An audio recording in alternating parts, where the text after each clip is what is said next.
Thanks for tuning into the Hidden Tracks podcast. You can find us wherever you find podcasts or listen to music. When you have an opportunity, please give us a 5-star review, write a little note, tell us how we're doing. We really appreciate it. It helps us keep this thing going. If you want to reach out to us, you can find us at Facebook at Hidden Tracks. Instagram is at HiddenTracks99, and if you'd like to send in submissions or talk to us or give us any feedback about what we're doing, our email is myhiddentracks99@gmail.com. Thank you so much again for tuning in, and I hope you enjoy the show.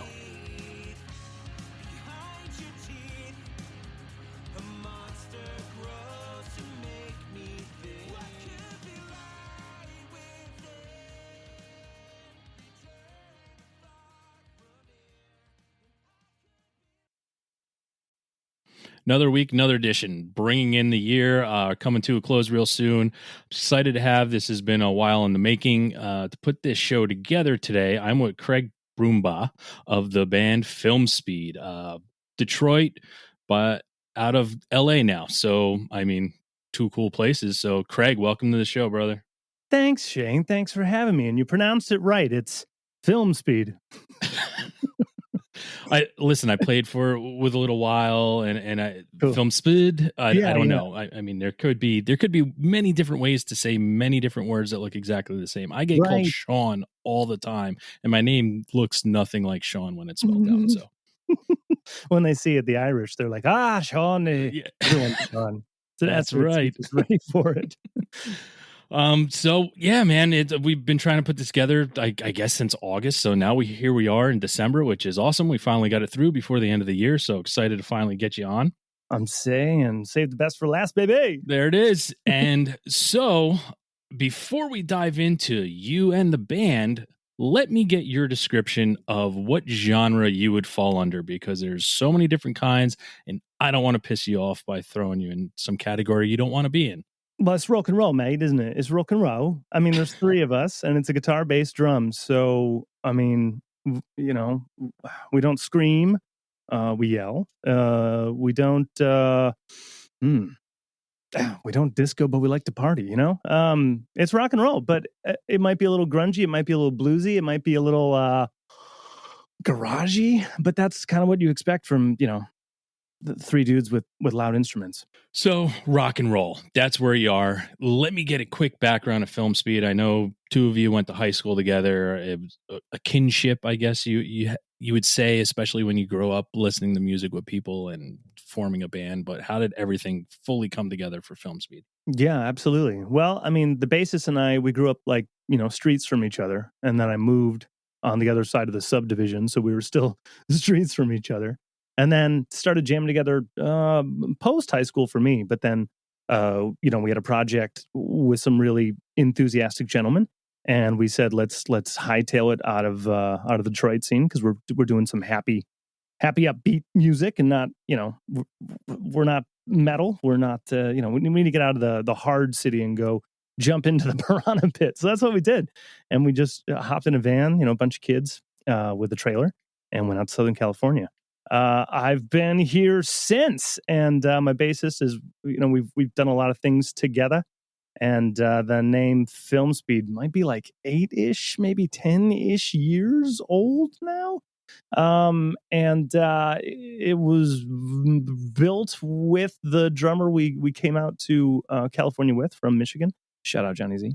And we've evolved since then. So now we've been with Oliver here about 4 years, and we've spent the last year building a studio where I'm sitting in it right now. We got the padding on the walls. We got a window looking out to the drum room and all that stuff. So it's been a lot of twists, a lot of different changes over time.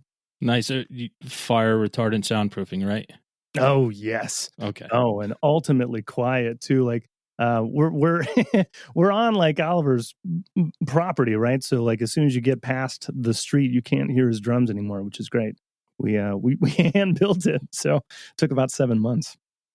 Well, you had time to do it, right? I mean, it's not like you're running around and doing a lot of crazy stuff to having no downtime. So. Yeah, no tours during the pandemic. No, not too much of the playing out. So we just made the moves and said we need to take control of our own situation, because we haven't put out a full length since like 2017. So how are we going to do that? Let's make it happen. Yeah, and I mean, you brought it up that it's pretty awesome that you used that time to start to do something to create for yourself. I know a lot of people have had a lot of discussions. Everyone did something different. You guys built a studio. That's fucking dope as shit that you said, hey, listen, if we were going to do something, we got to do it right, and we got to do it together. And that's awesome for you guys. That's it, man. Otherwise, it's like, what studio are we booking to do this record? How are we going to do that? Yeah, you go in for a week and then you can't go back for 2 weeks. And then, it's, And how do you get something together? How do you record? Right. And everyone's booked up because everyone's backed up. You know what I mean? So we just said, screw it. Let's put up some walls. Now, how has it been, in your own studio and trying to create and not having to wait on anybody else and just putting stuff together? Has that been pretty awesome so far that you've been able to create in an atmosphere like that? It's been unbelievable, actually. I mean, I don't think the three of us have had this freedom, freedom and liberty to create. It's never. There's no way you could make it more comfortable than this situation for us. So going anywhere, even with the most trusted producer in the greatest, drum room in LA and Nashville, New York, whatever, they're all going to have a vibe. Thing is, this is our headquarters. This is our home base, right? So it feels like us. It smells like us. So it's gonna farts and McDonald's fries. Yeah, exactly. So I mean, it's gonna be that genuine. I suppose we're not on anyone else's time. I'm not like gonna be laying down these vocals, like looking over at a producer who's like grilling me, right? It's gonna be giving Nick. a thumbs up through the window. Yeah. Hey, it's gonna be Nick stoned out of his mind with a beer in his hand. It's gonna be fantastic. So we're all really, really excited. And the other things we've been able to do with it, like hosting, a bunch of people on our podcast. We eventually want to have like them come in and be like, yeah, it was great to talk to you, but now go play a song, because we have all our gear set up in here. So we want to do that. We've been able to live stream because we've got a big green screen on the back wall. Like, we really thought about everything that we needed to do and made it happen. Yeah, and I mean, that's the day where we are today, right? And who knows what's going to come around the corner. And you've created, your studio, which is you're it's like it's a home for you, and you can do so much other stuff. And now, like you said, you guys have a show as well, which is awesome. A little cross promotion of podcasts and music. So, I mean, it's something that I had to take this back to. Before I would sit in front of people, we'd just be talking, and it was easier to talk to somebody when you're in front of them, because you can see and play off and do everything, and it's more comfortable. And it took a little while to get something like this off the ground, but it's also cool because I never thought I wouldn't have to be in LA to talk to you. Oh, dude, isn't it fantastic? Tech, I mean, God, no one could do this. Like, no one could do the things that we're doing right now, even 5 years ago. Yeah. And it's only going to get better as time goes on. We're chained to it. Like no one's going back in office. You know what I mean? So like everyone's adapting to doing it from home. Yeah, and we're using, I am using this for something better than shitting on people on Twitter, to the fact to where like Wait, can we real quick? No. We can. I'm not going to put it on the screen, but Yeah. I mean, I never, in my wildest dreams, never thought from all over the world, from Norway to Scotland to Ireland to New Zealand, I've had someone on the show. Like, totally. Never in my wildest dreams, I'm just be hanging out talking to some dude from New Zealand. Like, it's fucking awesome. And we're very lucky I was kind of forced to do it, and you were kind of forced to create your own solitude now in your own studio. That's fucking awesome. That's it, man. When you get back in the corner, you got to innovate. So let's get a little bit about you and music and where your life started with it. I mean, there's that pivotal moment when, there's two pivotal moments. It's the first time you hear music, and then the first time you find your own style of music that you like. Do you remember that first time you heard music in your life? Yeah, I don't, because it's before I can remember is what it is. It's like my mom and her 3 sisters got together and just sang together. My grandpa almost had a full on opera career. So as a baby, like I'm sleeping and the radio is on, it's always, so no, I don't have that memory. It's just with like, if things are silent around me, like nothing's going on, like, deprivation tank chamber, or whatever, my head will be playing music. My ears will just be playing sounds. There is no like clear mind for me. The clearest it'll be is like, I don't know, a low tambourine or something. I don't know. Like it just doesn't exist. When I found my own, I mean, my first love of like bands and rock and roll was AC/DC. The dude 2 doors down from me, he was like 6 years older than me, and he played guitar and metal guitar, and he listened to Metallica and Voivod, Megadeth, like really a whole bunch of like dark black metal, the math metal and stuff like that. And he showed me a bunch of stuff. Alice Cooper, Detroiter, what's up? But AC/DC, I was like, that sounds perfect. So I mean, Highway to Hell was the first record I bought with my own money. And it's weird because Angus Young of AC/DC is like such a guitar player, but I didn't ever actually want to pick up the guitar to be like a lead guitarist. I wanted to pick it up and play songs.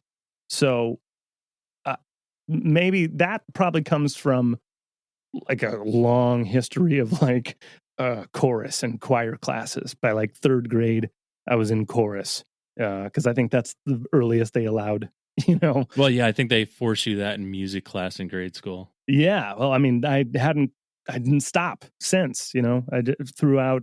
I mean, by like senior year of high school, I think 4 of my hours were choir classes. So, yeah, I just really never quit.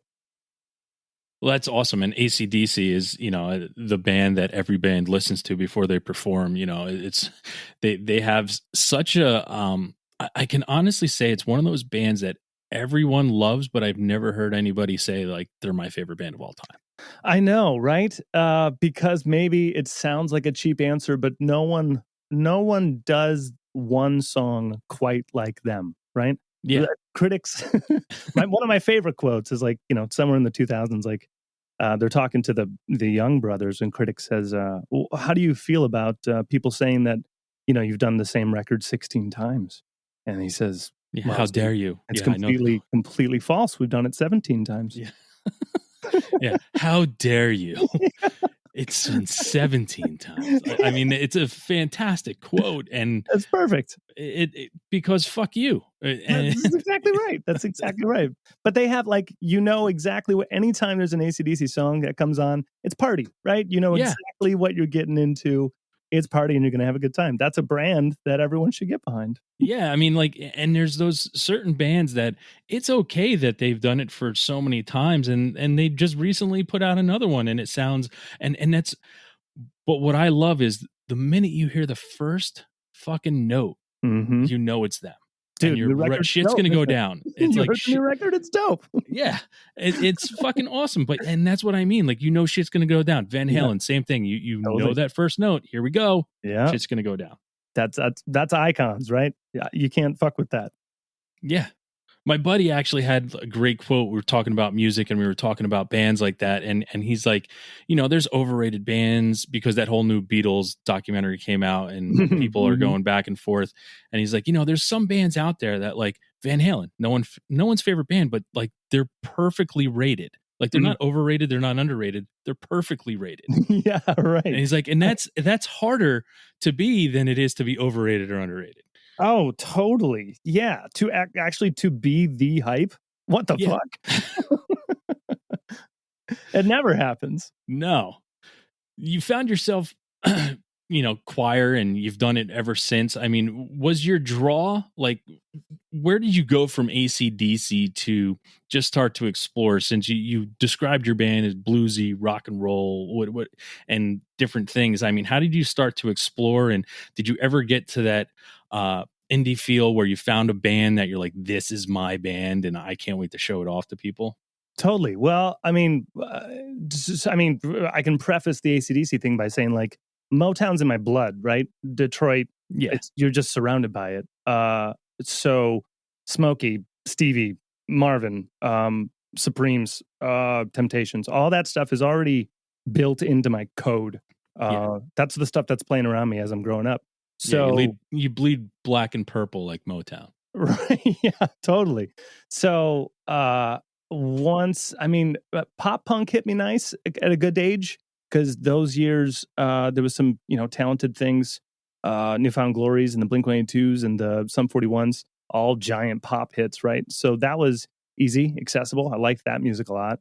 I ended up really following Butch Walker, who at the time, at the time he was playing with his band, the Marvelous Three, and man, I caught like a whiff of that single off of like their big record, and then I've been following that guy's career ever since. I think I've owned everything he's put out, but yeah, he was one of those that made me really excited about songwriting and changing songwriting and working within different forms and taking inspirations from different things you love, because a lot of their records, it sounds like a band, but all of the tracks have this unique vibe about them, and that's definitely something that I just absolutely love, just because of my wide pool of influences. I just like to hear, you don't have to come at me with, four on the floor. Give me some soul underneath. Give me something. Yeah, and I think you bring up a good point with that. It doesn't have to be the simplest of things, but taking that range from around you and enhancing songwriting. A lot of people don't understand the full craft that it really is. Like, it's in and of itself. There's great musicians and there's great songwriters, and it's hard to be both. But when you can figure it out and create a good song, there's nothing like it. It's fucking magical. And to take inspiration and watch how other people do things. I mean, that's pretty much how a lot of us, you start to play music because you're playing someone else's song. So that's how you're learning, right? Totally, I mean, the first thing you ever play isn't your own song unless it's, one key on the fucking piano and you're just pushing it and pretending like it's your first song, but you're learning other people's stuff. And I think a lot of people get shit for that too, when they're like, oh man, that fucking sounds like that. And it's like, there's only like 14 fucking chords. Like, yeah, man, things are going to sound the same. 12 notes in the octave, two of them are the same. Yeah. So it's really hard. Yeah. But that's awesome that you look at that and take something from it. No, you gotta. Because music is always evolving, and there's really, really no original idea. You think you have an original melody? Great. Go listen to Stravinsky, man. Like, he hit all of the notes in a single, like in 30 seconds. So no, there's nothing original. Everything has been written. It's the combinations that are original. It's like having, a nursery rhyme melody talking about a pill addiction. Shout out Post Malone, right? It's delivering something with a vibe. Music is emotion before. Do whatever you want on paper, right? Da da da da da. Hey, on paper, not inspiring. No. But in the fucking arena, dude, that's the greatest song ever. And there's no words. Yeah. Hey, that's it. Listen, it's a great chorus that fucking goes on forever. Bow, bow, bow. It's fantastic. Yeah, music is just, it's so much bigger than even the songwriting. I'm glad you touched base on, obviously, the Beatles doc that everyone's, watching. But in their most humble moments, they're even like singing a line over and over again, like, is it Sweet Loretta Marsh? And you're like, no, it's Martin. But you can see them like having to struggle with, it's just the simplest thing. And it's not that he like focus grouped the name. It was singing the line over and over again until it felt correct. It felt good, right? Yeah, and that's so, I brought up Van Halen before. I can't believe I'm coming back to it, but Diamond Dave, man, come on. Not even that. See, so I was a fucking Van Hagar guy. Like, Dave had the moves, Hagar had the voice. Oh, Hagar's And good. Oh my God, you can't fuck with that voice. so, but like I reading his book and coming to find out, I like even thinking about it, I've seen him talk and he never really spoke about how he, you know, Hagar himself, how he created songs and how he did it was, you know, Eddie handed him, here you go. This is what we came up with. And he would literally sit back and he would scat over it because he would just make the sound to figure out what word's going to work. And I'm like, fuck, man. Like I never, that never even crossed my mind, you know, with as much music as I've had in my life. Like that didn't even cross my mind that like, that's how he wrote his songs. That's how he wrote his lyrics. He just scatted over what fucking Eddie handed him. And then he's like, here you go. Why can't this be love? He fucking scatted that until it became, why can't this be love? That's a Steven Tyler move as well. And some of those scats didn't even get replaced. You know, they just ended up in the song. Yeah, I mean, because like early jazz artists, they didn't have words. They're like, "You're a vocalist. Get up with the band." Okay. Yeah. Yeah, but and it never turned into words, and that's why I was so taken aback. Like, holy shit! Like he's like, yeah. Since I was in Montrose, that's how I fucking was doing it. I was like, fucking hey, man. Like, wow. Yeah, that's fantastic. Oh yeah, that thing. You said Angus Young, you saw that, but you didn't even want to be a lead guitar. Were you first drawn? Was guitar the first instrument you were drawn to, or were you forced into piano lessons like so many of us? Or like, what was it with instrument? Where did you go? I mean, the recorder that they handed you after choir? No, I asked for a guitar. I needed a guitar. Just needed to have one. And again, my pseudo older brother down the street, he had like 5 already. So I'm like, if I'm going to get along on this block, I'm going to need something. So my single mom, shout out moms, she got like the local, deal with the acoustic, with the case, with the tuner, and the polishing cloth, and, and said, and gave it to me for Easter, which, I wasn't even raised devoutly religious, and no one really even does gifts on Easter, but there was a sale, so she got it, and she's like, well, here you go, happy Easter. Sorry, she couldn't Sarah. hold on to it for long because she was excited too to see your face when she gave it to you. Yeah, my birthday's in November, so it's going to be forever. And sorry, Sarah, my older sister, there's nothing big for you because there never is on Easter. But she got me an acoustic and then like signed me up for lessons at the place that she bought it from. So I had a guitar teacher teach me how to tune it, and then teach me like 5 or 6 songs, AC/DC, some Nirvana, and some the other things that I do not remember. And then he taught me like chords and progressions and how to put progressions together. And I said, ha ha ha, you fool, I'm out of here. And then I've been writing songs ever since. Well, that's all it takes. And when it comes to musical instruments, it's that moment, like, and it clicked. Yeah. And I mean, that's a spectacular thing for some people who've been playing music their whole life. Still hasn't clicked yet. Well, I mean, I was lucky because, in choir, you're looking at giant arrangements. I can read music to a point. I'm not going to sight read for you on a piano or a guitar and pretend like I can improv jazz over anything. But when the other half of it came in and I had an instrument in my hand, I was like, aha, right, C and then G, aha, this does make sense. So I was able to connect the two ends of the theory, if you will, and then I was off running. Yeah, and then you figured it out. So did you go, on the rock and block you were living on? Was it like, now let's go find other people and start a band, or were you just like, let me try to start doing stuff on my own and see what happens? Yeah, the mean streets of Redford Township doesn't offer you too many players, right? But I had an acoustic for I don't know if I started like at 13, so probably 2 years, and then I got competent enough on an electric that actually came in Christmas, so that was a responsible gifting there.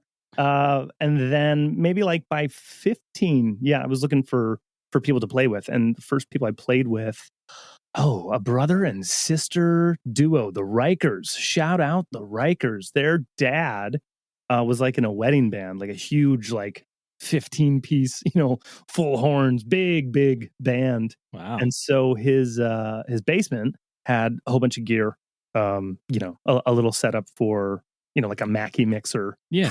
pre-computers, so they would, put it on whatever. But full drums, and the Mike was in my grade. Melissa was just like 2 years older, in my sister's grade. So we jammed hard and hours, and we learned so many covers and wrote not too many songs, but enough songs to put out, a cheap little CD of like 3 or 4, for the 2 years that we were together. So that was your first band? Yeah. What was the name of that band? That was called The Wrong Kind of Perfect. I love first name band. Isn't it the best? So deep. What was the first original song you ever wrote? What was the name of that? Man, I do not. I don't know. I know I have a CD. There's a 2 thing, and it's like something called Bitter and something called Laura's Song, and I think that's the first recorded, but first written, I would have no idea. Okay. Well, I mean, sound like love songs, teenagers. So yeah. Oh, 15-year-old angst. Oh, baby. Oh, yeah. I was so poetic.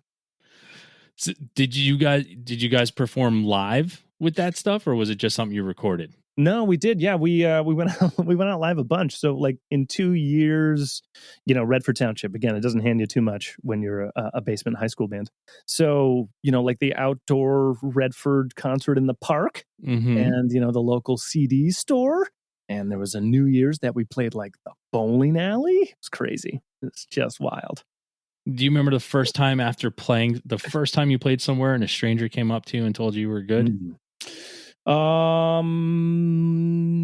Has that happened yet? Yeah, I'm still waiting. That's why I can't think of it. No, I have a good one. I have a good one related to that. I don't know if this is the first time. This is probably like junior high school, and there was a choir concert, a Christmas concert, and they allowed me to play one of my own songs because I was already writing at that time, and I was like, "Yeah, Christmas song, let's do it." And so, I played it for the choir director, and he's like, "Yeah, let's put it in the show." So, a solo with me and my drummer, Mike Riker, at the time. He also played piano. So we put it together as a band, and he played it on piano and sang that for the thing.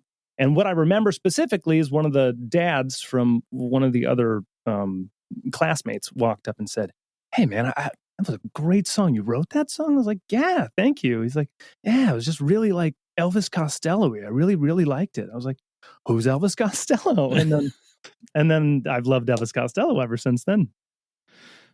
So you wrote your own Christmas song? Yeah, and it was very sad. Well, and you know what? I gotta say, it's a lost art because anytime you hear Christmas songs, it's all the classics, and it's so hard to find original new Christmas songs. Yeah, you don't want this one. It's like 6.5 minutes long. It's got like a piano solo. It's not. I don't know, man. This is coming out around Christmas time, so listen. We may have to work something out here. I mean, you have to find class president from that year. I have no recollection. So, what did that feel like for you? And I mean, what was that? I mean, I'm guessing since you're still doing it, it was quite a confidence boost to know that you may have accomplished something and you could probably continue to do something. Yeah, interesting. I like that question a lot. And by 15, I was already in the like it's showtime. So at that age, that didn't really occur to me. I was just like, great, they picked the song, good, showtime. Like, there was no nerves, there was nothing. It's just like, let's do it. And man,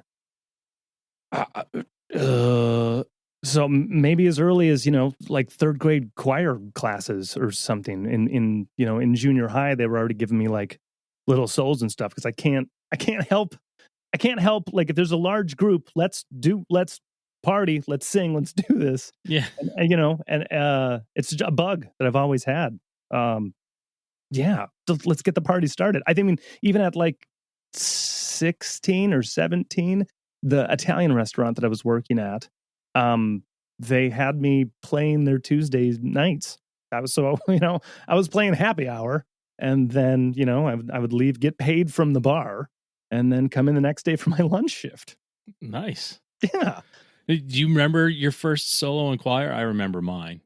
My first solo in choir. Yes. It was, I think it was 7th grade. They started doing like solos. And me and my best friend at that year, we did Rudolph. And we did Rudolph with all the extra verses, and had the crowd sing them back to us. Awesome. I love how we're coming in on the Christmas episode, and it's all about Christmas without even knowing. This is fucking Feeling the great. vibes, baby. This is perfect. So what was doing yours? that with the Rikers. You said you remember yours. What's yours? Oh, I didn't know how to say it. Well, this is my fucking show. I'm not on your show. Well, you mentioned it. Mine was "Let It Be" by the Beatles. Oh, fantastic! Oh yeah, it's way better than mine.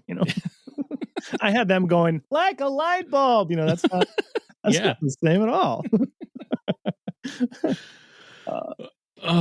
So when you're done with the Rikers, is that when you met Nick? When you threw them to the side and said, "Hey, listen, I'm bigger than you two, brother and sister." Wow. No. I think I knew Nick already. Yeah, I knew Nick already. He had already played in another band at the high school. So like we'd already played like a show together. Oh, so you guys were like rival? You like had that little rivalry, in high school bands. I mean, if you ask him, he's like, "Oh, they were way better than us." And if you ask me, I say, "No one fucking went to these shows. Like, what does it matter? Like, nothing." We were like in the upstairs attic of a CD store that subsequently burnt down like 3 months later. So it's not even there anymore. Yeah, there's a little hole in the wall. But yeah, I mean, as soon as I left playing with them, I actually didn't even play with Nick just yet. Now I'm like I'm in college, and my high school sweetheart, we're still together, and she is at the college and meets a bunch of music nerds at college because she's going for music. She's doing great. Shout out Nicole New. She's a jazz singer in Detroit, crushing. And I meet a whole bunch of people through her circle at the college. Start jamming with a guy named Sean Vaughn. What a fucking name. And I met him. I was like, that is not your name. Yeah.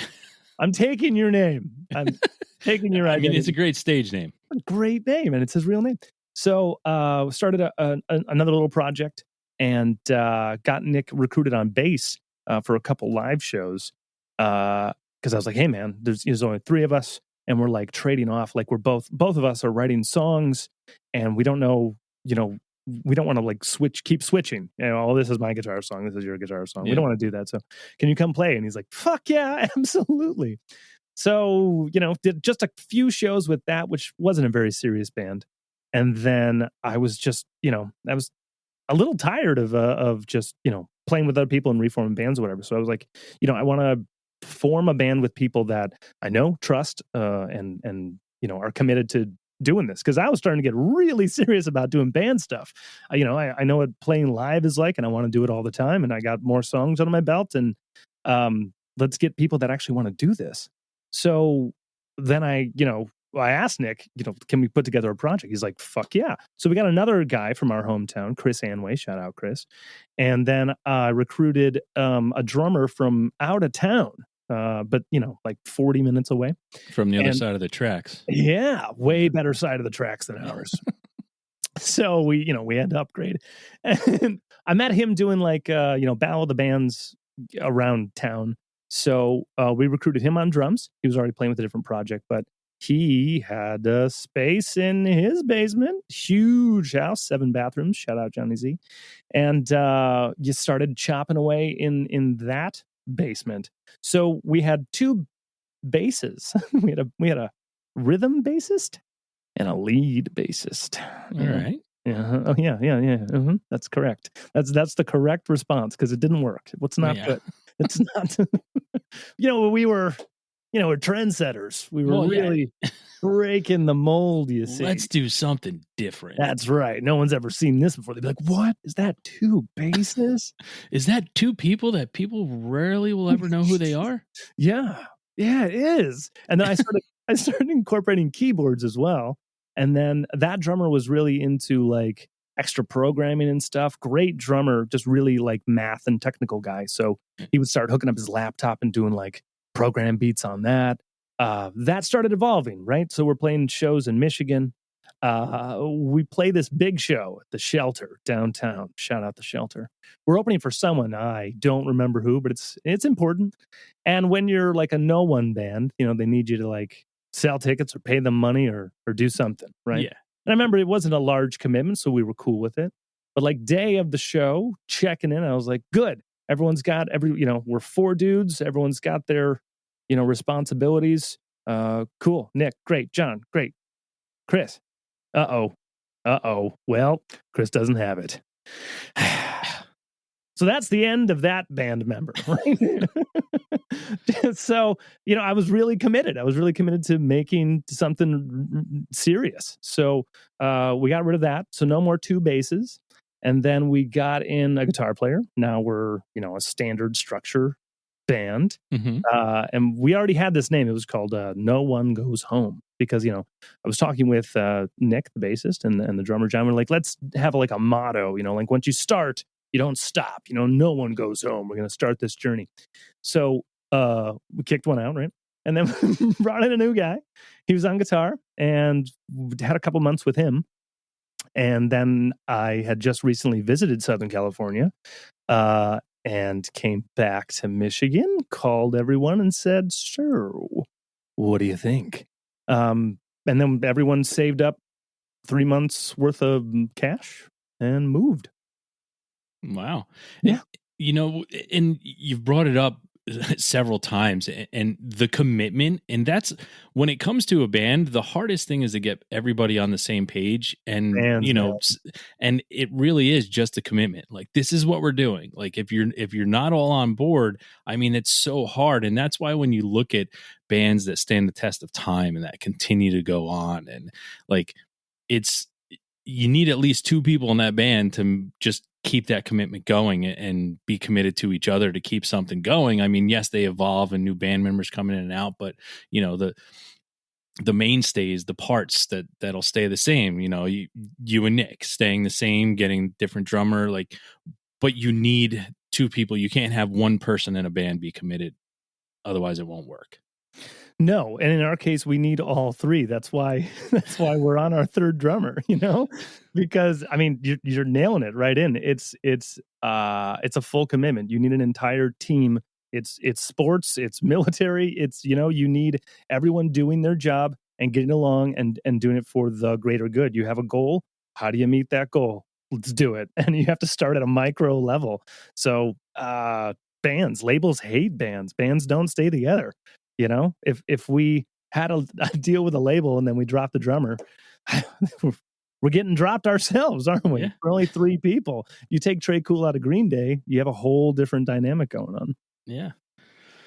Now, you've performed a bunch. Do you have a specific show that, so far in your career where you just walked off stage and like said, wow, that's what it needs to be all the time, or that's the pinnacle of what, where we're at right now? Do you have that moment? Do you remember that moment? Like, just a time where you walked off stage and was like, that's the fucking best we've ever done.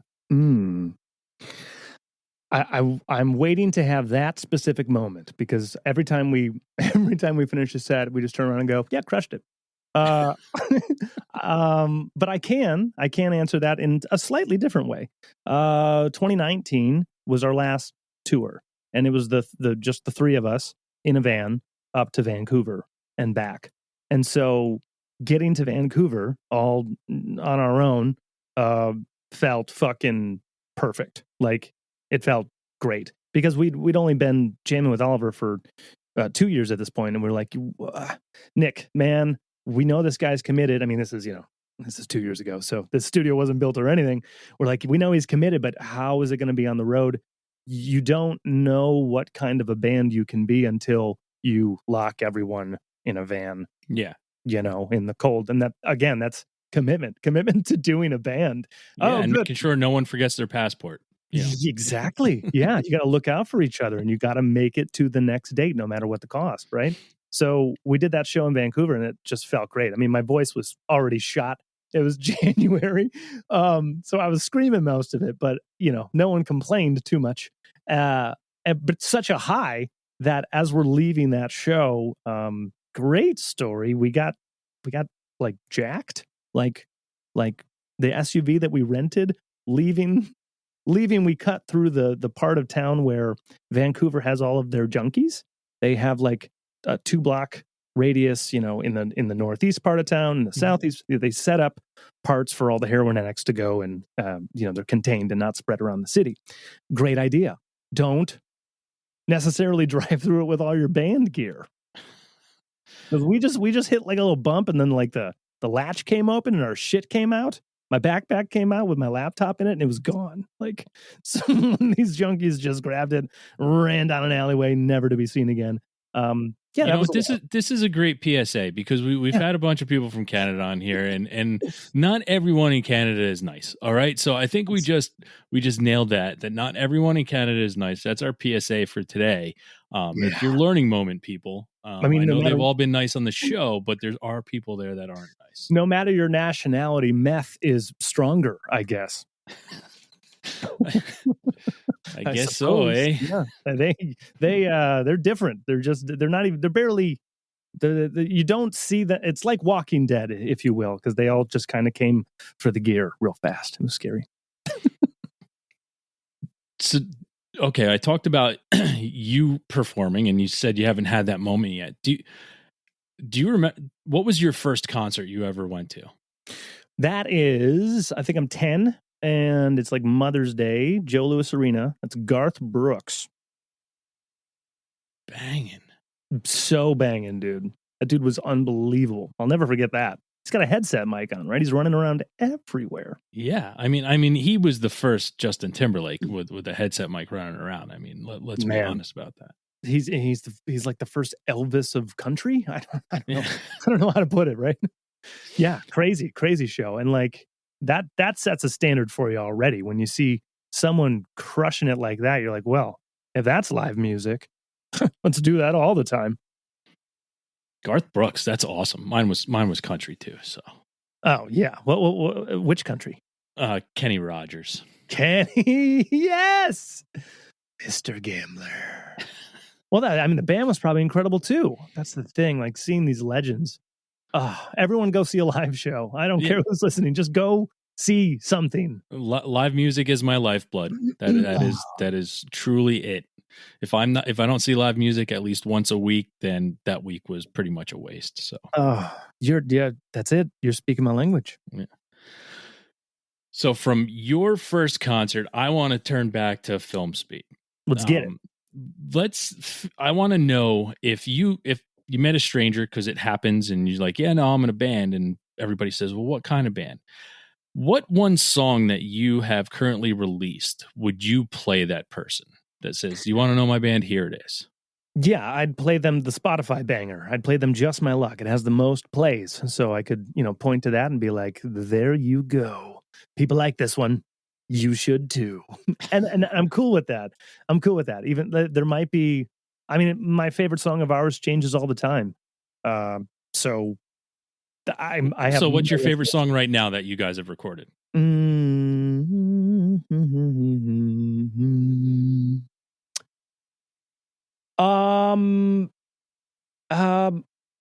don't know why, but it's Too High. We put it out in April.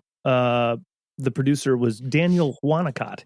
So we have worked with, some people, like the last 2 years we've been working with outside producers, and he really got into our style, and he super talented guy. So I love that track for what it started out as, just like a phone memo, and then like the creative process that we all did to make it jam. That song jams hard. So if they don't want to listen to that one, I'd say Too High.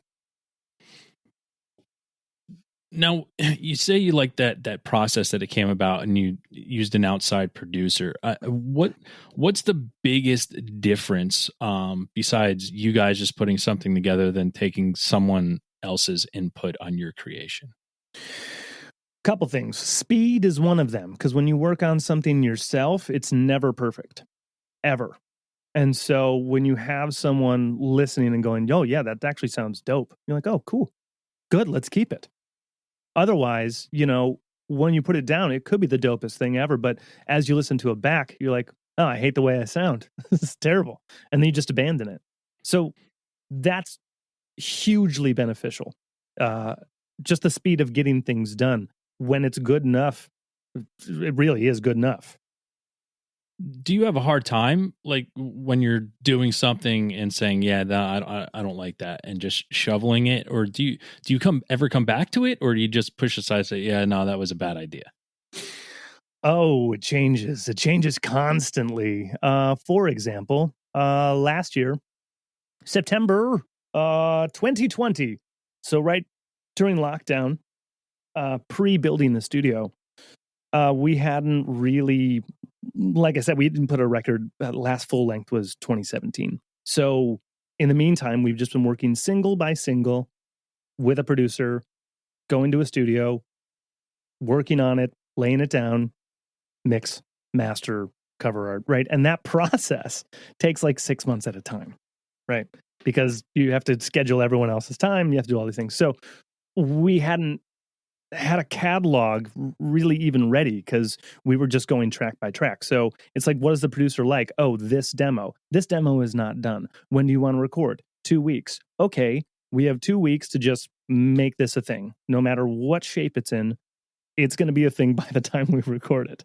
So a lot of these things weren't, if I send a producer a full-on demo of something that the band has done, typically they'll say, "Wow, it sounds like you guys have it all fleshed out. Let's work on something that you don't have finished." And they'll typically pick something fresh. So we went into the desert to just go stock up on a bunch of ideas, not only for ourselves, but for other producers as well. And we went into the desert for like 3 days and churned out like 35 demos, like full 2-minute, full complete thought song things. And with no intention of doing it ourselves, we just built up a catalog. And now we get to kind of pick and choose and be our own producer. And if we want to work with someone else, great. But now we kind of have like a thing ready for them, and we don't have to scramble to finish it. We can kind of finish things as we want them. And if someone comes in and says, "Oh, I don't like that," we're not married to it. Like, it's not that important. There will be more demos. There will be more songs. Have you ever had to fight for something that you liked, that, say, producers was like, I'm not all about that? No, with producers, I'm extremely laid back, because if they're invested in the sound that we've got, something tells me their ear is picking out something that they like specifically from us. Because my ear, I know where all of these kind of demos stemmed from. So I'm like, "Oh yeah, that's the funky Cole Medina run." Like, but it ends up turning out like a punk banger, right? But that's coming through their filter, and I'm great with that. As a huge Beatles fan, it's not Love Me Do recordings 1 through 4. It's the 5th one that made history, that we all know and love. You hear alternate takes of Beatles stuff, you'll be like, "Oh, that's weird." They've done full on albums of completely different mixes of the same sessions. Yeah, and it's one of my favorite things that I find is, growing up in the age of CDs, it afforded us some great artists to just put out tons of shit of unfinished demos, and like hearing the process and hearing different versions of the same song because they never really knew what it was going to be. Yeah. And like, it's some of the coolest shit ever, because tapes were too short, vinyls too short, like but having that, be able to get a box set of couple of my favorite bands and hear like, holy shit, like this is not the song at all, but this is like, they recorded this demo 7 different ways until the song became what it was, and you're like, holy fuck. And then you sit back and say, how the fuck did that happen? I'm saying Revolution number 9. Number 9. Number 9. Yeah, I mean, like both versions of Revolution hit for them. I mean, number 9 obviously didn't, but the slow and the fast one. Yeah. And, it was just different versions of the same thing. So actually, I love working with producers, but the time it takes to put out something with a producer bothers me when I have so much that I want to write. Yeah, and now we're in the age of singles, right? Where it's everyone drops a fucking single every week. Where sometimes I say, hey, for some people, it's like, hey, take your time because the 3 singles you just put out in 3 weeks are just dog shit. So like, take your time, man. You don't have to do it so fast. I'm saying, yeah. I mean, but it's also standard, right? Since we're streaming, it is the singles game. It's getting on the playlist. And now, I mean, if you're doing really well, your songs are like under 3 minutes. Yeah. Do you take that into account at all? Because I've talked to some people, I've asked that question. Like, do you take into account when in the creative process to think of, hey man, if we want it to be something, it has to be fit this mold or this 3 minutes and 18 seconds to be here? Like, do you guys ever think about that, or has a producer ever approached you with that? It's in the back of our heads all the time because early Beatles was like 2:45 and quit. So Motown, right? A lot of the songs like fade out after 2:15. It's the hook, it's the story, it's the hook, it's the story, it's the hook, and you're out. We as a 3-piece rock band, we wanna tell a story fast and loud and celebrate without droning. So even when we're putting demos together now, we're actually getting together tonight. They're going to be here, and we're working on something that's currently around 220, the cheap demo.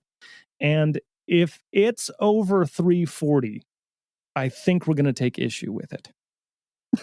Yeah, and I think that's so, for me, listening or watching or even creating, it's like it's so hard to, I guess, stop creation. I understand. You know what I mean? Like, so if you're if you're creating something and it has that fill where it needs to be, and you're like, yeah, no, this is perfect, and then you look down at the time and be like, well, fuck, this is never getting on a playlist.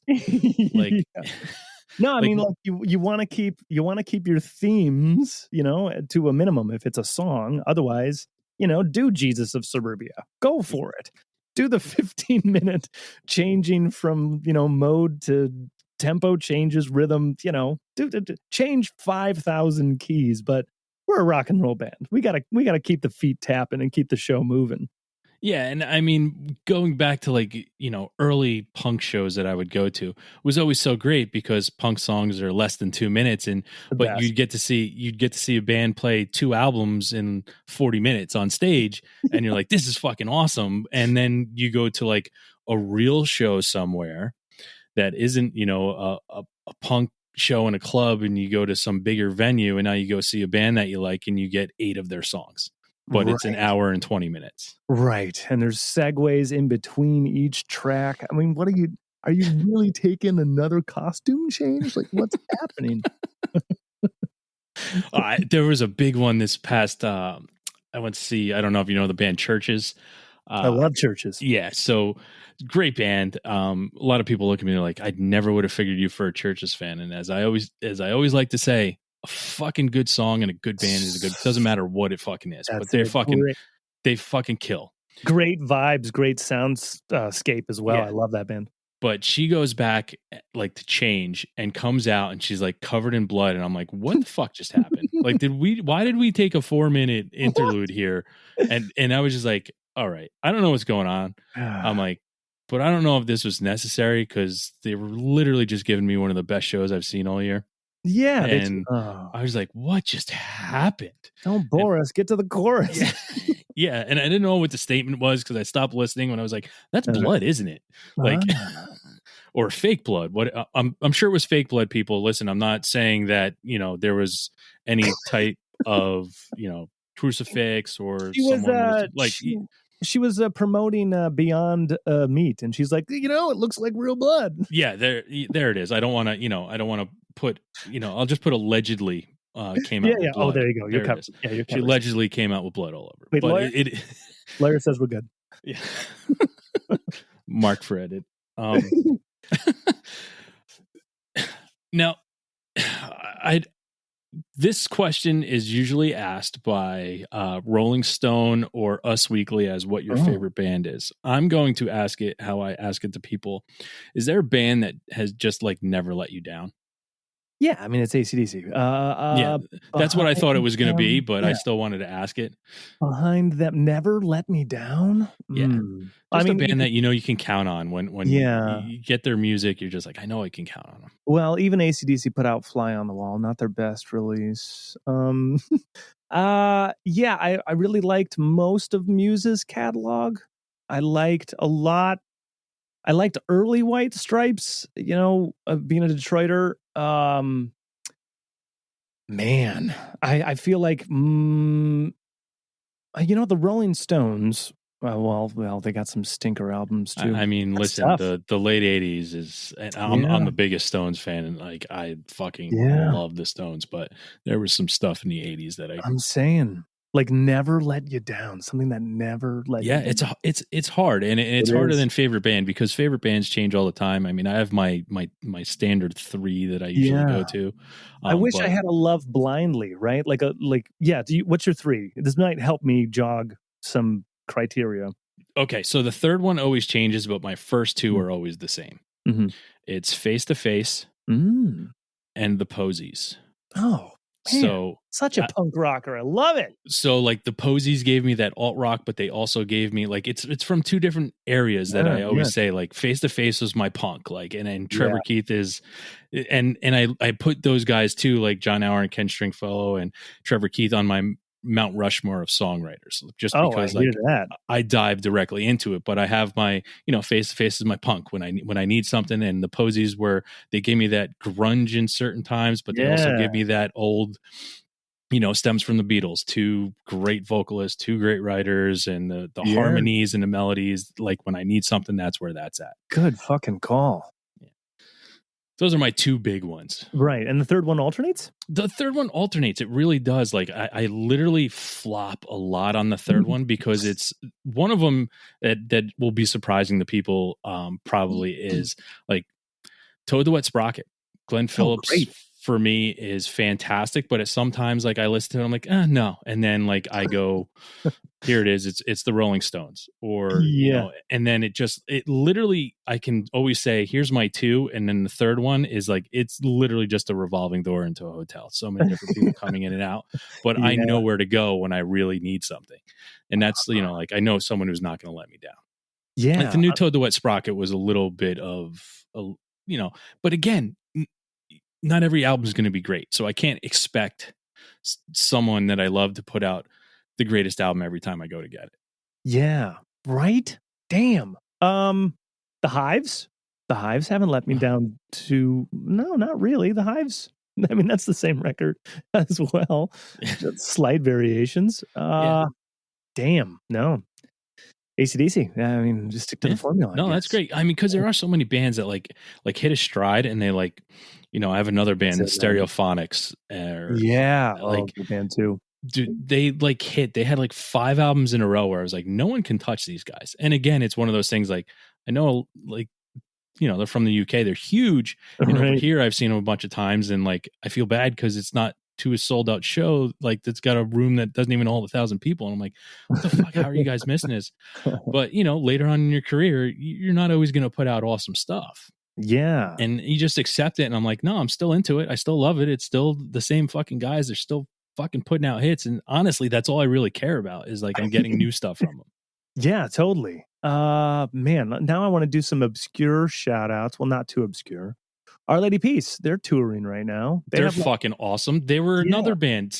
See, I knew we were gonna. I told you we would have some shit. Our Lady Peace is fucking awesome. Canadian band, like fucking that killed. They had one hit, like one major rock and roll hit that like was all over the place, and but they were just a great band for so long. They have like a solid 3 in a row. Like those are great bands for me. When you have 3 solid albums in a row, then you are a great band. Anyone can do one, drop a few, do one, drop, you know, and then you're never going to be heard from again, right? But 3 in a row makes you a great band. Stone Temple Pilots, 3 in a row.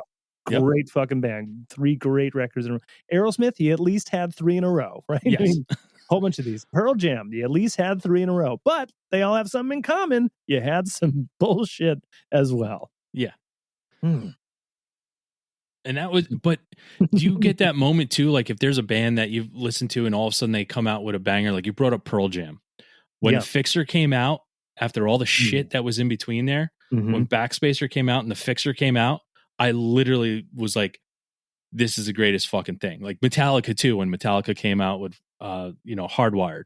Like I was like, fuck yes, the Rack. Yeah, I thought Icky Thump was a good return to form for White Stripes after like 2 really shit records, and then who came back hard? Oh, Foo Fighters. I thought Pretender was their last good swing back. Pretender, I think, was like another classic jam for them, and everything else since then, I don't know. It feels like caricatures of themselves. Yeah, and I think it's at this point where when no one questions you anymore. Yeah. I think, and That's good that they problem. get to that spot. Like, isn't that the fucking problem? Once the bands get too big, no one questions you anymore. It falls apart. Yeah, and honestly, it's a great thing, but also at the same time, it is like no producer, if you work with a producer, is going to say, "Oh man, that's fucking shite." Like, just stop, and it's not going to work. But now you're at that point where it's like, yeah, no, we can fucking do whatever we want, and no one's going to question us. Yeah, it's a shame because you see things just fall apart. Coldplay, great example. Yeah. Coldplay is barely a band anymore. I don't even know what are they doing on stage. Just play it on tracks. Why are we doing the charade here? That's one of my issues too. When you see too much tracking going on stage, where it's like, I don't even know why there's a guitar in front of you. Like you strummed it once. Isn't it it's the adage where, you either die a hero or live long enough to see yourself become the enemy, right? Yeah. And so no matter how you started off, I think Johnny Rodden ended up on like a Britain's Got Talent judge or something. Yes. Like, yep. Steely Dan went on the fucking road. The business is fucking tough. So to stay relevant for a lot of these people has got to be the worst challenge. Once you're on top, how do you maintain? Yeah, and I don't think and that is music because not a lot of them have maintained. God, and they stayed together to begin with. Yeah. Bon Jovi kicked out Sambora. Come on. Well, at some point you had to. Won't end. He's integral. Come on. But now we're living in like this like half tribute age as well, where Journey's back on the road with. They've been back on the road with the new singer forever now. Yeah. Queen is Queen. They've been on with Adam Lambert, but even before that, they were on with Paul Rogers. The Hollywood Vampires, Johnny Depp is in a band with Alice Cooper. Yep. We're in this really weird stage where rock and roll is quite literally eating itself. Like it's just devouring itself as it's being made. And I don't know the solution or like the trend coming through that. Like everyone's giving a lot of credit to, the Machine Gun Kellys right now for bringing pop punk back to a forefront. I got to blame Travis Barker for becoming, a cult of personality. Now he's a Kardashian. Yeah. So he transcends. Now it's about fame. It's not actually about music at all. It's about the video shoot and the product placement. Like it's on a different level now. It's not. Yeah, and that comes. I guess that comes without saying when you get to a certain stature. Mm-hmm. And music in its simplest form, and when you're creating it, it's for the love of the music. If you got into the fucking game to be fucking Travis Barker, don't bother because it's like winning the lottery. That's really what it is. Yeah, there's only one of them. Yeah, and that's sometimes like speaking with people or seeing some bands, and I'm like, wow, they're really fucking polished. Like they started off really quick, and they're polished. And then all of a sudden they're not a band anymore. It's because, well, in that year that we became a band and got polished and paid all these marketers and all these people, we didn't blow up. So we just stopped. So well, good. You don't fucking deserve to put out music anymore because you weren't in it for what you're supposed to be into it. Those who succeed got into it for the music. And then once you get to that mountaintop, yes, you become a Kardashian. Yeah. Well, I mean, there's like no stopping at at a certain point. You just keep going forward, and once you have that level of success, it just builds on top of itself. Yeah, and I mean, you look at that band. I mean, I look at Blink 182. I mean, I have my original copy when it was called Blink on Grass Records. Like, I have it. I Yes. remember when I got it, and I was like, wow, these guys they're weird, but they're really good. And then they started to blow up. And I've actually liked to see the progression, after DeLong, found UFOs and went off and did his own thing. And like, he knows, dude. He knows. yeah. But then Mark bringing in like Matt Skiba from Alkaline Trio, Yeah. fucking amazing band, and just being like, hey, dude, I want to create music with you. And for Yeah. me, it was still awesome to see like, hey, I'm fucking Mark Hoppus from Blink 182. I can do whatever the fuck I want, but I want a band that I fucking like. The guy who's in that band, come create music with me because I still want to create music. And that to me is fucking amazing. Yeah, that's a perfect example. I mean, time couldn't define Blink 182 without Tom DeLonge, but then they did anyway, right? Yeah. That's a great example. That's not only changing with the times, that's being malleable to the times as well. Yeah, and it wasn't like anything really changed all that much about the band. And A couple bangers Skiba helped out on. Oh yeah, and that's my thing. Like, I fucking love Skiba. I love the Alkaline Trio. So I was like, when I heard Skiba was fucking like joined Blink anyway too, I was like, holy fuck, this could be some awesome fucking shit. And sure as hell it was. So Yeah. Are you a Angels and Airways fan?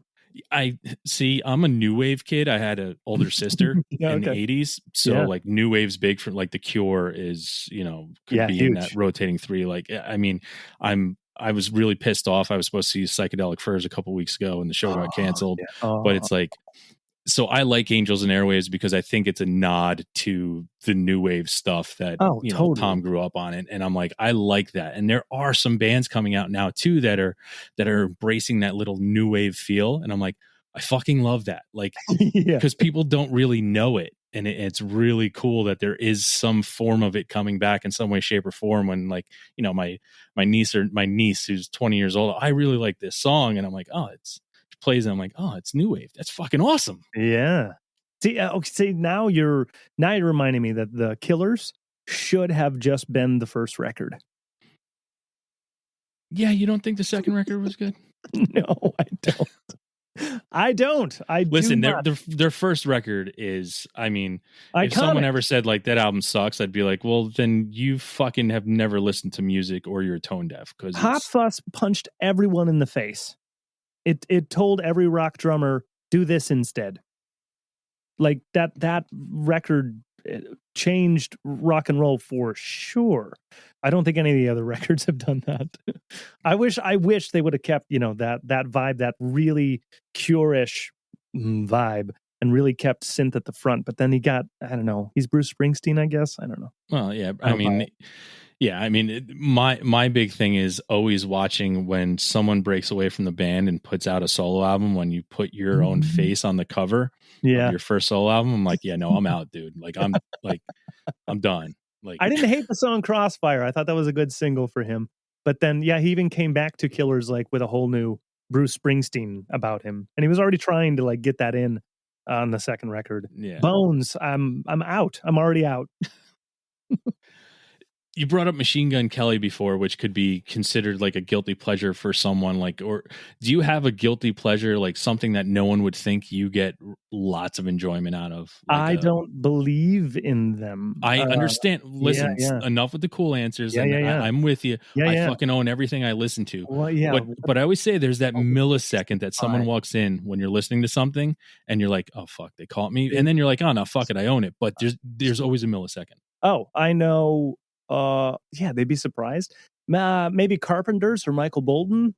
Bolton's good enough. We can move on to the next question. Cool. I mean, adult contemporary was playing when I was a kid, so all that stuff. Mariah Carey, Whitney Houston, all those songs are lodged in my brain. Yeah, I mean, I grew up with The Wit and fucking Carrie and stuff. I mean, because that's, I mean, you were told to listen to it because it was on MTV all the time and still fucking love it. on the Those radio. are bangers. Awesome. I'm gonna move on to the next. I want to stop talking about. All right, here it is. End of the world. Okay. Meteor coming to hit the Earth. 5 minutes left. You have to listen to one song before the meteor hits. What song do you listen to? It's Jackie Wilson's Higher and Higher. All right. I would, I mean, maybe Damn Yankees higher, but yeah, I think, it's either that. No, that's my gut. I was gonna go to Stevie, but then there's like 20 Stevie songs that I would put on. No, that's good. I'll give you that. We're okay there. All right. Little more morbid. Have you ever thought about like songs at your funeral, like what you would want to be played? Yeah, party songs. Just party songs. See, I want party songs too, but I need 2 of them to make them cry at some point. Oh, that's fun. That's like, fun. Like, yeah, I'm going to start off with a crying song, and then we're going to have just some awesome fucking bangers of fucking party songs, and all of a sudden a song's going to kick in that's going to fucking make you lose your shit. Well, I'm going to be a real dick because I'm going to turn the funeral like on its head, right? So I'm going to play Always Look on the Bright Side of Life. I'm going to play Monster Mash. I'm going to play Rock and Roll Part 2. Do, do, do, do, do. Hey, that way it takes like selfies with my open casket. Hey, party, full party. Oh, that would be funny. I'd have the Army fight song for our football team. Yeah, have a parade like run through the room that you're in. Yeah. Right? Yeah. I mean, it would be simple with just the bagpipes and stuff, but I really want to fuck with people. Yeah. One of my best friends, I was in his wedding. He said, that was my favorite. He said he wants to be strung up like a marionette doll. and then like they open the casket for the viewing. He's not there, right? But then he just comes swinging over the audience, like Team America. Like yeah. Oh, like he's a ghost. I thought that was great. His second idea was he wants to force everyone to eat him, and I didn't think. Well, yeah, okay, yeah. Now we're getting off track. All right. On that note, someone's friend wanting to eat them. So, listen, I don't want to keep you any longer, especially after that. Yeah, cannibalism, of course. Yeah. I mean, it's usually how a show ends. I mean, it's a conversation on cannibalism. Well, you said more morbid, so that's Hey, listen, you went there. I put it out there. You took the keys to the car and you fucking drove away. It's a circle of life. It's the wheel of fortune. It's the leap of faith. First off, I want to say thank you for coming on the show, Craig. Shane, thanks for having me. This has been fun. Yeah, it's been overdue, of course, but I'm glad we finally got it done. Yeah. I'd like to give you an opportunity right now to tell our listeners, how to find what you're doing, all the stuff that you guys are doing. I know you're working on stuff and got your own studio, so you'll pop out singles all the time. So you can throw out all your social media handles, how to find everything that Filmspeed's doing, and your podcast too. Let's do this. This is Craig Broomba from Filmspeed. Thank you so much to the Hidden Tracks podcast for having me on to talk about the band. You can find us, filmspeedmusic.com, filmspeedband.com, Filmspeed, one word. 2 words is Keanu Reeves and Sandra Bullock. So one word. Instagram, Twitter, Facebook. You find somewhere we aren't and let us know, because that's our job. We've got our podcast consistently off. We talk to each other and other people while drinking a lot. That comes out weekly. The last thing we put out was a cover of Ballroom Blitz. We put it out Halloween. So go stream that, because we got some new singles coming out for the new year. And in the meantime, I think we're going to announce some kind of live stream for Christmas. We might be watching Spinal Tap live. I don't know yet. A great Christmas movie.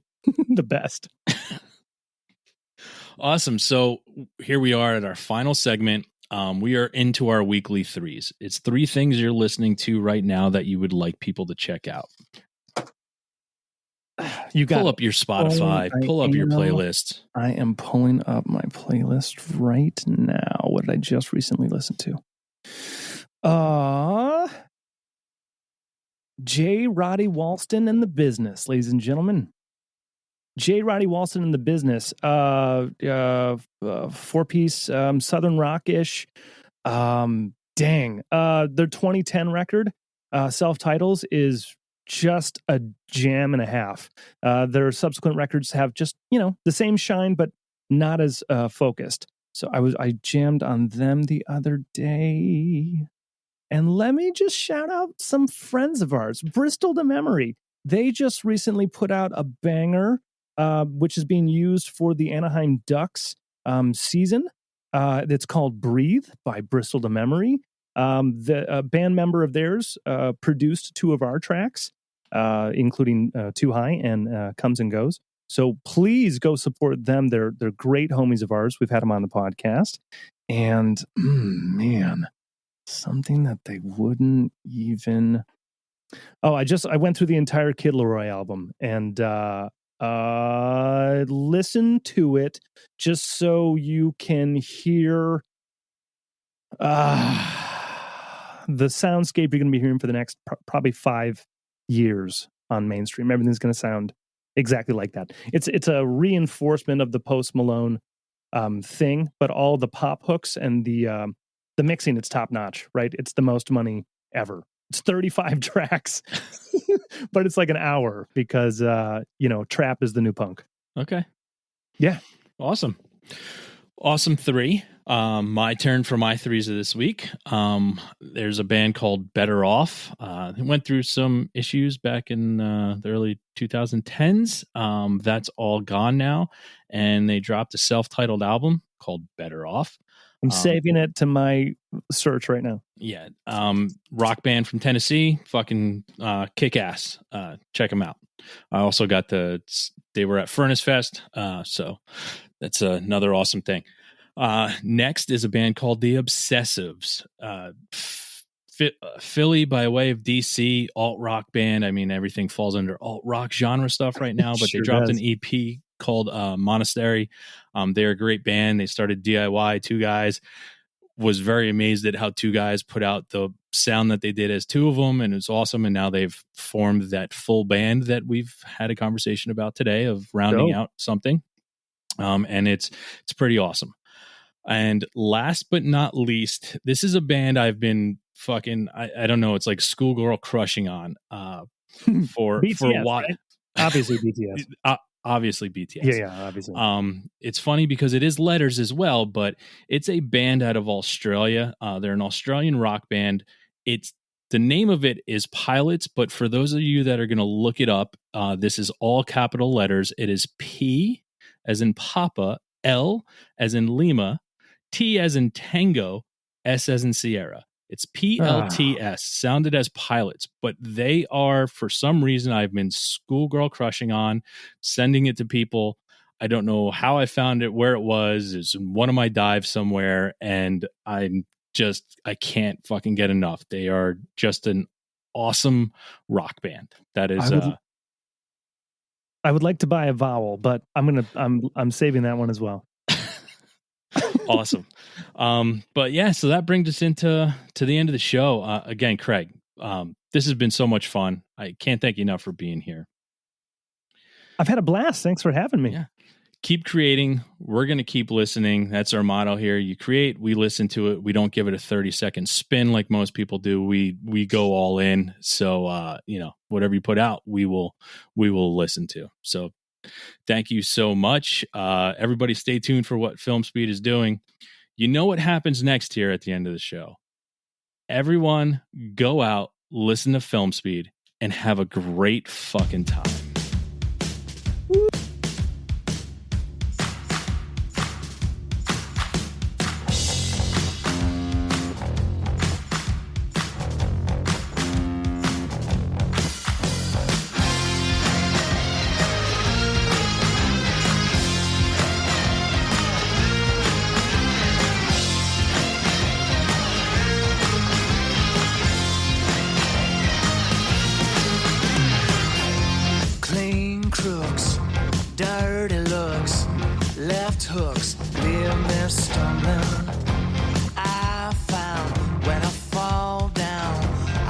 hit the ground running.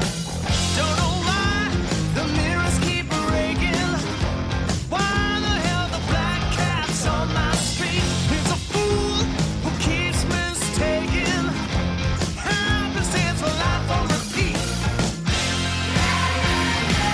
So come on, come on, come on, come on. It's just my luck. So come on, come on, come on, come on. It's just my luck.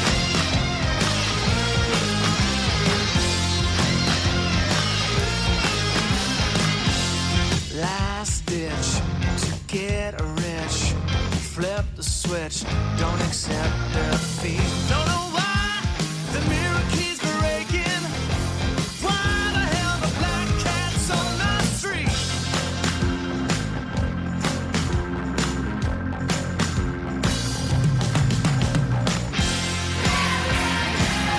Come on, come on, come on, come on. It's just my luck. Come on, come on, come on, come on. It's just my luck.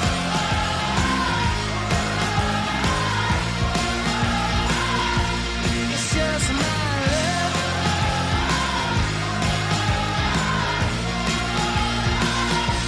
It's just my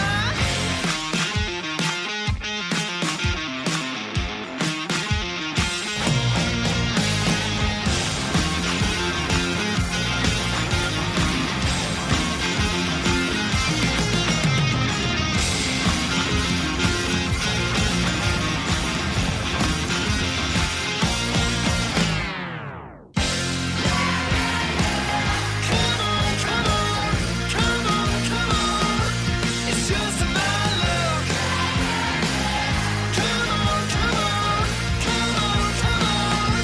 It's just my luck.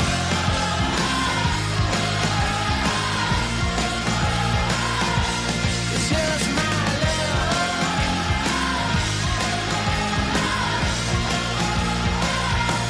It's just my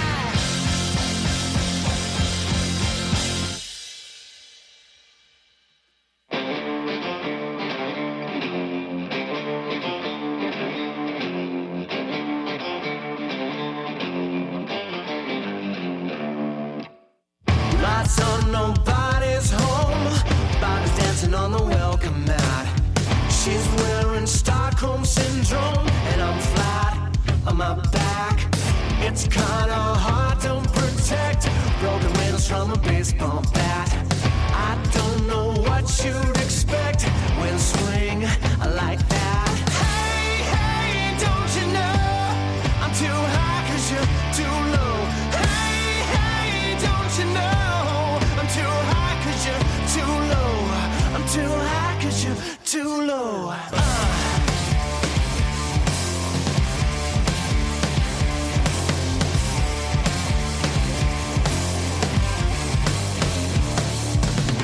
She works on TV shows.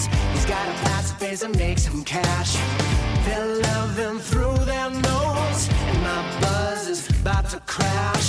She says the end is coming.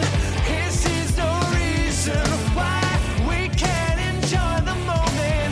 'Cause you live or you die. Hey, hey, don't you know I'm too high 'cause you're too low. Hey, hey, don't you know I'm too high 'cause you're too low. I've been too high. You know, been too high.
Thanks again for tuning into the Hidden Tracks podcast.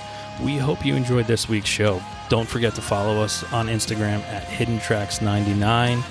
Also, send all your submissions myhiddentracks99@gmail.com. Tune in next week. You may find your new favorite band. And don't forget to go out and have a great fucking time.